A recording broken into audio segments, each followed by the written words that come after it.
নমস্কার বন্ধুরা, মাধুরীজ কিচেনে আপনাদের সকলকে স্বাগত জানাই। আজ তৈরি করব সজনে ফুলের বড়া। গরম ডাল ভাতের সঙ্গে এই সজনে ফুলের বড়া খেতে কিন্তু দারুণ লাগবে। তাহলে চলুন শুরু করি। সজনে ফুলের বড়া তৈরি করার জন্য আমি এখানে 200 গ্রাম সজনে ফুল নিয়েছি।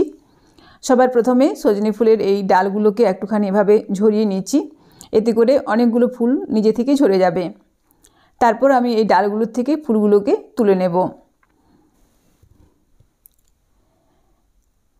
আমি কিন্তু ফুলগুলোর সঙ্গে সঙ্গে যে কুড়িগুলো রয়েছে সেগুলোকেও আমি তুলে নিচ্ছি।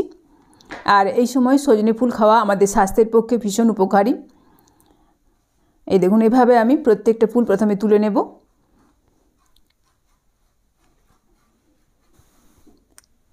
তারপর আমি সমস্ত সজনে ফুলগুলোকে খুব ভালোভাবে বেছে নেব, কারণ এর মধ্যে কিন্তু অনেক খারাপ ফুলও রয়েছে। আর এই যে ছোটো ছোটো ডাঁটিগুলো রয়েছে সেগুলোকেও বাদ দিয়ে দিচ্ছি। সমস্ত সজনে ফুল ভালোভাবে বেছে নেওয়ার পর ফুলগুলোকে আমি জল দিয়ে পরিষ্কার করে ধুয়ে নেব। এই দেখুন, আমি সজনে ফুলগুলোকে জল দিয়ে পরিষ্কার করে ধুয়ে নিয়েছি। এরপর এই সজনে ফুলগুলো একটা বড় পাত্রের মধ্যে ঢেলে দিচ্ছি।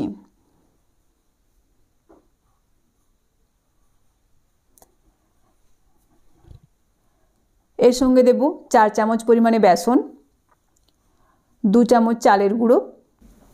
এখানে যতটা বেসন নেওয়া হবে তার অর্ধেক পরিমাণে চালের গুঁড়ো নিতে হবে। এর মধ্যে দিলাম পরিমাণ মতো লবণ, 1/4 চা চামচ হলুদের গুঁড়ো, সামান্য লঙ্কার গুঁড়ো, অল্প পরিমাণে কালো জিরে, 1 চামচ পোস্তদানা, আর দেব পরিমাণ মতো কাঁচা লঙ্কা কুচি।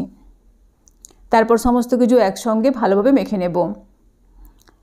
আর এটা আমি জল ছাড়াই মেখে নিচ্ছি। এখানে কিন্তু জলের প্রয়োজন পড়বে না, তবে আপনারা চাইলে সামান্য একটু জল দিতেও পারেন। এই দেখুন, আমি জল ছাড়াই সমস্ত কিছু একসঙ্গে ভালোভাবে মেখে নিচ্ছি। এরপর একটা ঢাকনা চাপা দিয়ে 10 থেকে 15 মিনিট এটাকে রেস্টে রেখে দেব। 15 মিনিট পর ঢাকা খুলে আমি আরও একবার এটাকে মেখে নেব।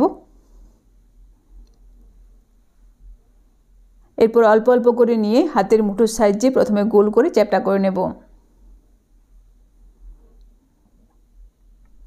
এই দেখুন, একটা আমি তৈরি করে নিয়েছি। ওই একই রকমভাবে সমস্ত বড়াগুলোকে প্রথমে আমি তৈরি করে নিচ্ছি, তারপর এগুলোকে ভেজে নেব। আর এই দেখুন, আমি কিন্তু এখানে কোনো রকম জলের ব্যবহার করিনি, জল ছাড়াই এটাকে এভাবে মেখে নিয়েছি।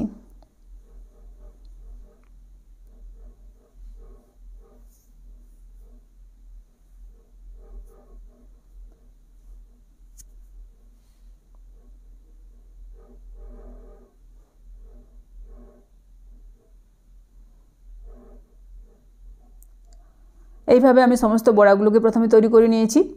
এরপর এগুলোকে গরম তেলের মধ্যে ছেড়ে দিচ্ছি। আর এখানে আমি আগে থেকে তেল ভালোভাবে গরম করে রেখেছিলাম। তারপর গ্যাসের আঁচটাকে মিডিয়ামে করে আমি একটা একটা করে বড়া গরম তেলের মধ্যে ছেড়ে দিচ্ছি। বড়াগুলোর একটা দিক ভাজা হয়ে গেলে উল্টে দেব। মিডিয়াম আঁচে এভাবে বারবার উল্টে পাল্টে আমি বড়াগুলোকে লাল লাল করে ভেজে নেব। আপনারা দেখতেই পেলেন কতটা সহজভাবে এবং কম সময়ের মধ্যে এই সজনে ফুলের বড়া তৈরি হয়ে গেল। এভাবে আপনারাও একবার বাড়িতে বানিয়ে দেখুন। গরম গরম ডাল ভাতের সঙ্গে এই সজনে ফুলের বড়া খেতে কিন্তু দারুণ লাগবে। বড়াগুলোকে আমি লাল লাল করে ভেজে নিয়েছি। এরপর তেল থেকে ছেঁকে একটা পাত্রের মধ্যে তুলে রাখছি।